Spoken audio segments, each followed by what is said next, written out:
विहाइड्रोहैलोजनीकरण। ठीक है, यहाँ जब देखिए जब लिखे ना हैलोजनीकरण तो अपने दिमाग में एक बात रख लो कि जो भी यौगिक होगा उसमें से हाइड्रोजन निकलेगा और कोई नया पदार्थ बनेगा। इस बात को हमें ध्यान रखना है। समझ में आया? अब देखो ऐसी अभिक्रिया के लिए यानी इस अभिक्रिया को करने के लिए हमें क्या क्या लेना पड़ेगा। ठीक है, सबसे पहला पदार्थ हम क्या लेंगे, क्या एथिल हैलाइड। क्या लेंगे? एथिल हैलाइड ना। अब समझे, एथिल हैलाइड के साथ, गौर से बात को समझे, एथिल हैलाइड के साथ होना क्या चाहिए? एथेनॉलिक। समझ में आ रहा है? ठीक है, एथेनॉलिक क्या KOH लें या NaOH लें, कोई भी पदार्थ हम ले लेंगे। समझ में आ गया? एथेनॉलिक होना चाहिए, जो भी पदार्थ होगा वो क्या होना चाहिए? एथेनॉलिक होना चाहिए। इसका मतलब है कि जो एथेनॉल होगा इसके उत्प्रेरक के रूप में कार्य करेगा। क्लियर है? ऐसी अवस्था में जब हम अभिक्रिया कराएंगे, ठीक है, ऐसी अवस्था में एथेनॉलिक लिखें आप पोटेशियम हाइड्रोक्साइड, आप यहाँ पर सोडियम हाइड्रोक्साइड भी लिख सकते हैं। ठीक है, यह जो विहाइड्रोजनीकरण अभिक्रिया है इसे हम सर्टजेफ अभिक्रिया के नाम से भी जानते हैं।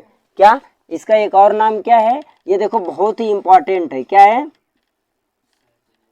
सर्टजेफ अभिक्रिया। हम इस पॉइंट को यहीं पर लिखवा दे रहे हैं, अलग से आपको पॉइंट पढ़ना नहीं पड़ेगा। ठीक है ना? क्या लिखा है? विहाइड्रोहैलोजनीकरण अभिक्रिया मतलब क्या? सर्टजेफ अभिक्रिया। क्या? सर्टजेफ अभिक्रिया। ठीक है, यह जो अभिक्रिया आप देख रहे हैं ये बहुत ही इंपॉर्टेंट अभिक्रियाएं हैं। ठीक है, और ऐसे एथेनॉलिक पोटेशियम हाइड्रोक्साइड किससे अभिक्रिया कर रहा है? एथिल हैलाइड के साथ अभिक्रिया कर रहा है। तो अब एथेनॉलिक लिखा है तो मतलब क्या? C2H5OH लेंगे, न कि CH3OH लेंगे। समझ में आई बात ना? यहाँ हमें इस बात का ध्यान रखना है, जो हमें टॉपिक में बोल रहा है रिएक्शन में वही करना है, अलग से कुछ करना नहीं है। ठीक है, लिखेंगे एथिल हैलाइड की अभिक्रिया एथेनॉलिक क्या पोटेशियम हाइड्रोक्साइड या सोडियम हाइड्रोक्साइड के साथ कराते हैं तो हमें क्या मिलता है वो देखना है। एल्कीन न। क्या मिलता है? एल्कीन न मिलता है। तो ये लिखा है एथिल हैलाइड। एल्कीन का फार्मूला क्या होता है? फार्मूला आप देखें तो क्या होता है? CnH2n होता है। ये किसका फार्मूला है? एल्कीन का। क्लियर है? और यही फार्मूला यहाँ पर हमें पुट करना है, जो यहाँ बोल रहे हैं वही हमें लिखना है बस। तो हमें प्राप्त क्या हो रहा है बच्चों? एल्कीन। पहले पूरा लिख लेना। क्या प्राप्त होगा? एल्कीन प्राप्त होगा। अब देखें इसमें हाइलाइड है और यहाँ पोटेशियम है ना? तो इसका मतलब हुआ कि यहाँ एल्कीन है, मतलब हाइलाइड नहीं होगा। समझ रहे हो ना? एल्कीन यहाँ है, इसका मतलब क्या हुआ? इसके साथ किसी प्रकार का हाइलाइड नहीं होगा। ओके, जब हाइलाइड नहीं होगा तो ये पोटेशियम यहाँ बचा हुआ है, ये हाइलाइड भी बचा हुआ है, तो इसके साथ क्या हो जाएगा बच्चों? इसको आप पोटेशियम हाइलाइड पढ़ सकते हैं। अब ध्यान दें, यहाँ क्या बचा है प्यारे बच्चों? OH बचा है। अब गौर से समझे, ये एथिल हैलाइड था, बना क्या? एल्कीन न, माने सिंगल बॉन्ड से डबल बॉन्ड का निर्माण हुआ। समझ में आया?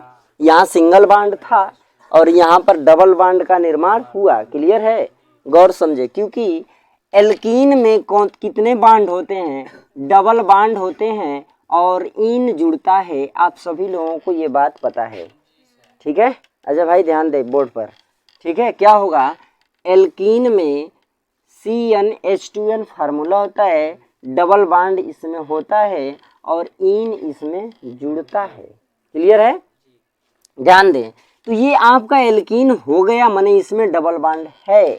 हमने क्या कहा?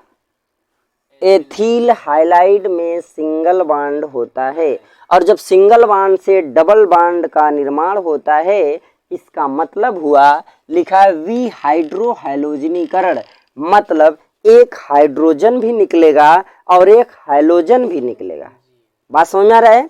इसमें से एक हाइड्रोजन भी निकलेगा और एक हैलोजन भी निकलेगा। क्लियर है?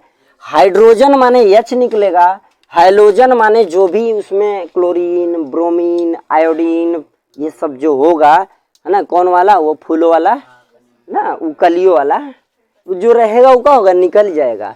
और निकल करके सुनो, सोडियम अगर हाइड्रोक्साइड है तो सोडियम हाइलाइड बना लेगा, यहाँ पोटेशियम हाइलाइड हाइड्रोक्साइड है तो ये क्या बनाएगा, पोटेशियम हाइलाइड बनाएगा। ओके हो गया। प्लस क्या बना देगा, मैंने कहा यहाँ OH बचा है, यहाँ देखो एथिल है, ठीक है।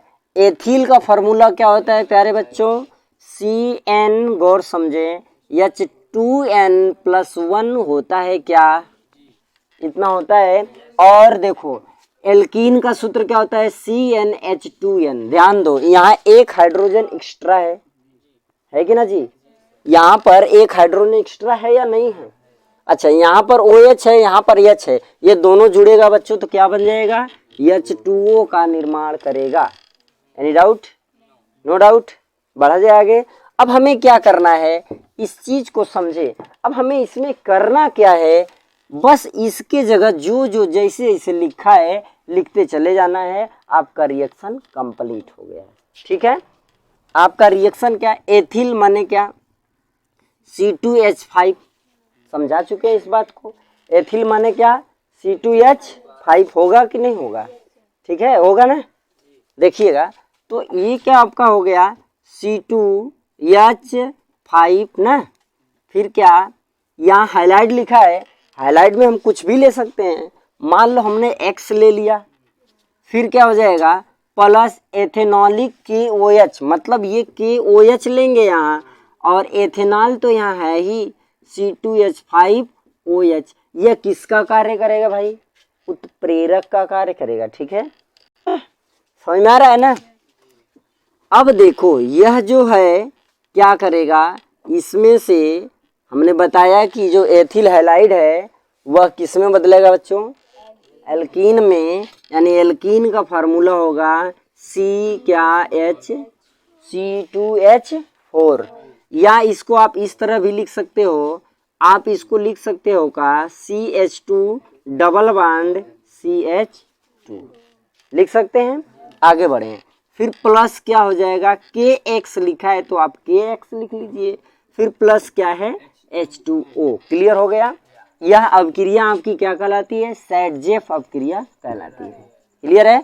अब देखें आगे क्या होगा, C2H5, X के जगह हम रख लें Cl, ठीक है, प्लस KOH, फिर क्या C2H5OH, ठीक है, फिर आपका क्या बनेगा, एल्कीन, मतलब क्या C2H4, चाहे इस रूप में लिखो आप चाहे इस रूप में, दोनों में से कोई भी आप फॉर्म प्रदर्शित कर सकते हैं। ठीक है, आराम से लिख सकते हैं। फिर प्लस क्या K, जो यहाँ पर X है हमने यहाँ क्या लिया है Cl, तो यहाँ भी बच्चों क्या होगा Cl ही होगा। ऐसा नहीं है कि यहाँ पर कौन आ गया, कली आ गई तो जब फूल आ जाएगी, ऐसा नहीं, मतलब यहाँ अगर Cl है तो यहाँ भी Cl होगा, क्लोरीन यहाँ है तो क्लोरीन होगा, अगर फ्लोरीन है तो यहाँ भी फ्लोरीन होगा। क्लियर है। फिर प्लस क्या आ जाएगा H2O। ये आपकी एक रिएक्शन पूरा हुआ। समझ में आई बात, कोई कंफ्यूजन इसमें कहीं से नहीं है ना। ठीक है, नोट करिए आप लोग। चलें भाई, चलिए एक चीज आप ध्यान दीजिए, इसको हम हटा सकते हैं। चलिए, तो हो गया होगा आपका ब्यूटेन।